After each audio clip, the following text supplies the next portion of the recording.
Now we're joined by Coach Firat. You said it's Firat? Yes. Not Firat? No. Most don't know. Most don't know. No, yeah. At least I got that one right. I will not try the first name.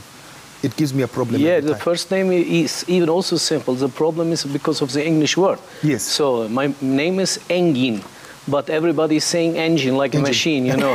So, but it doesn't bother me, to be honest. Machine is not bad. It could be worse. Engin. Yeah. Firat. Engin, Firat is original.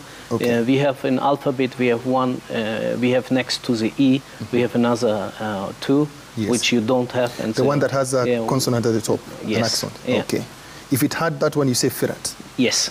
If it doesn't have, Firat. Yeah, yeah. We're learning something. Let's get straight into it. And so many people have been asking, since you came in, database for players, how much do you have in your database in terms of how far do you cast your net to look at players that can play for the national team? So even people don't know, even in 22, when everything was banned, we continued, even when I was not here.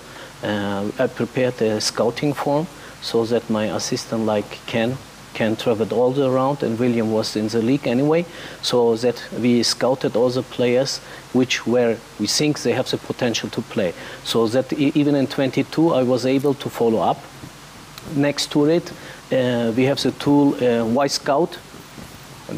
I think voice is not coming, huh? Yes. The tool Y-Scout, this is an internet portal where I can follow all players who are outside of the country, you know, or when we play in a national team. So there I get all data. This means all statistics, everything about them, also videos, so that I was even in 22 able to follow up everything what is going on. Mm-hmm. Of course, it was not so simple for me to follow up in the league.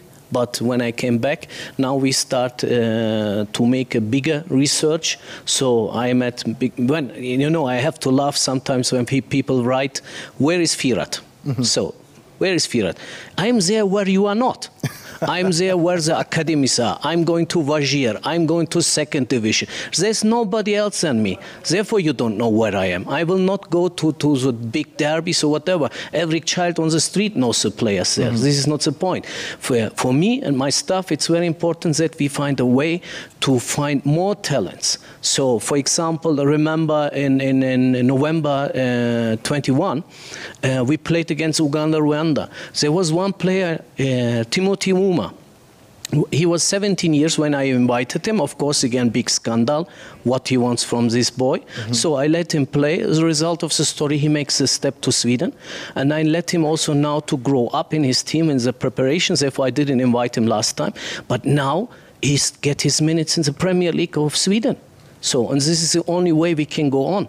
I have to take the risk with these boys. And I wanted also to show with this that a signal to all players in Kenya that everybody gets his chance. If you work hard for it, you don't need any support from media. You don't need any support from anyone else, because I don't care.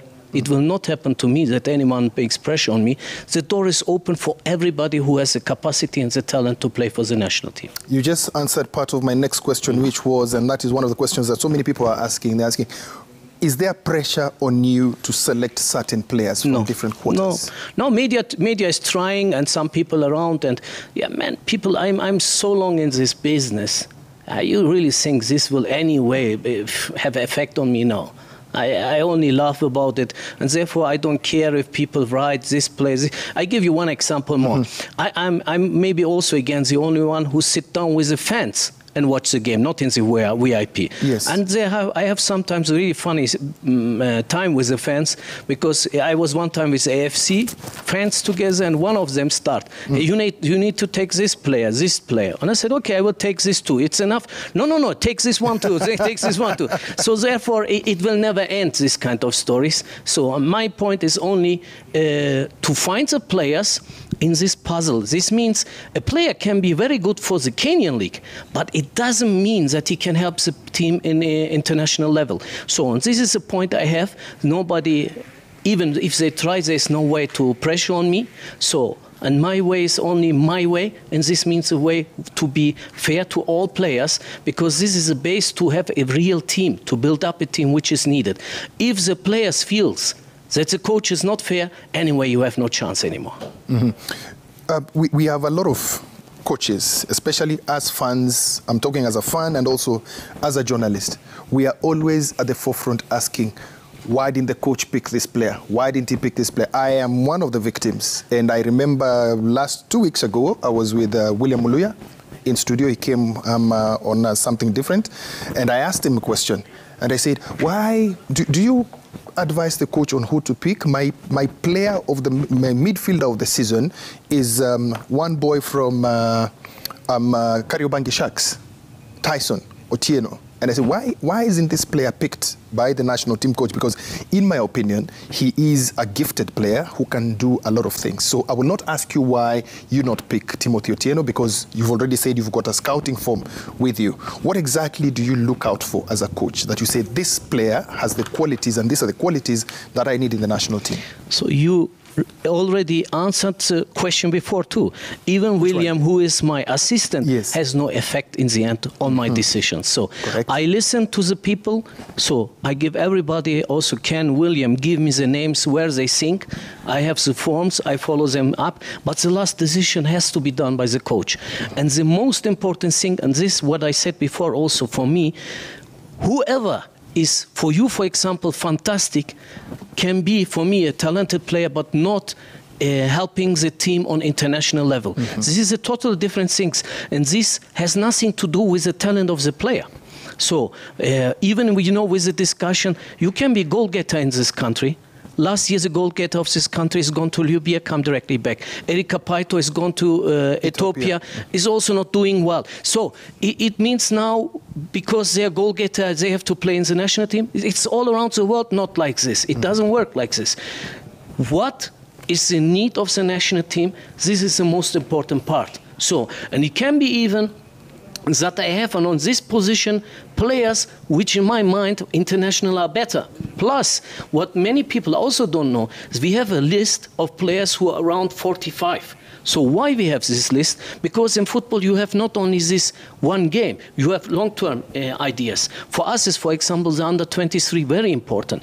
We have our list. We have in end of July, we have the Chikafa Cup, where we will have a very strong team. Some of the boys, which I follow now for 2 years, are not now able to really bring the performance they can in future. So they will have no chance now at the moment for the A team. But in future, the future of the A team, these are these boys. And people from outside maybe think, why he is not playing, he is not playing. It's not so simple. I have to make this two parts. This means to build up a team. Then I have to think about the future. And even then we have some projects for the whole future of the federation also. So it is not like you have this player in mind, he has this player in mind. In the end, if I ask everybody in Kenya, make your first 11. Do you think you will have one time even a first 11 which is the same like the other ones? No. Everybody has a different mind. So, and let it to me, because I have to do the job for the country and I will do my best. Okay, so when we are doing, looking at players to fit in the national team, you have a database, you've got the forms that people fill up. What is our biggest deficiency as a country? What is that one area that you think, as Firat, I really need to work hard here to get the qualities that I need? So then I have we have to talk about the whole story of Kenyan football. Okay. So even now, when I saw now in this clips you show now, you recognize that all of the fields was terrible. All of them. And there is the biggest problem of Kenyan football start. Even before I came now, in this morning, I was at the academy to visit somebody. Terrible fields. So, and there we have the problem, the main problem of Kenyan football is we have talents, no discussion about it. But our problem now is, before we even come to the talents and developing them, we cannot find them because there's no scouting system. If, for example, Messi would be born in an area like Mount Kenya, he would never have a chance to be found and to develop. And this is the main problem. Now the government start with some projects which will for sure help for the future. But this problem can be only solved if all clubs start with this. If all clubs start also with the youth department till under 15. So even if the federation has the under 15, from where we get the boys? From the air or where we can get them? You have to get them from... So in there, we have the main problem starting there. It's not our talent. So therefore, when I spoke with the federation, I told them, our main part has to be, we can't dream. This is one of the biggest problems we have in Kenya. Dreaming is very easy and it's for free. We have to see the reality. And in this reality, I told them we have to find a way how we scout our talents early, and we have to find a way to send them outside of the country. Because the main problem of the Kenyan football is also that everybody is thinking the whole world is as East Africa. Nothing else, nowhere around. It's only East Africa. And therefore, we have no international contacts, not the federation, not the clubs, nobody.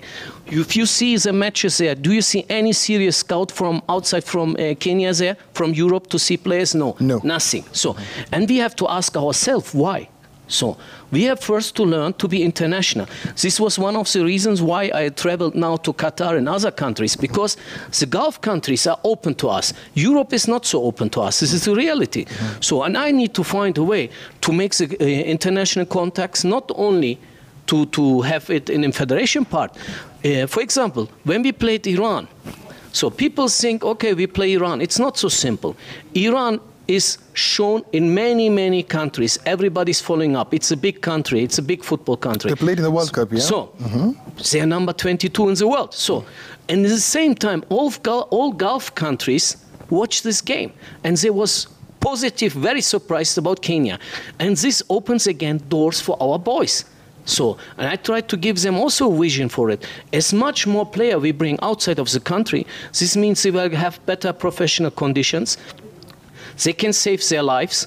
They will come with higher self-confidence for the national team. And if they stop the play, they can bring all this experience they got back to the country.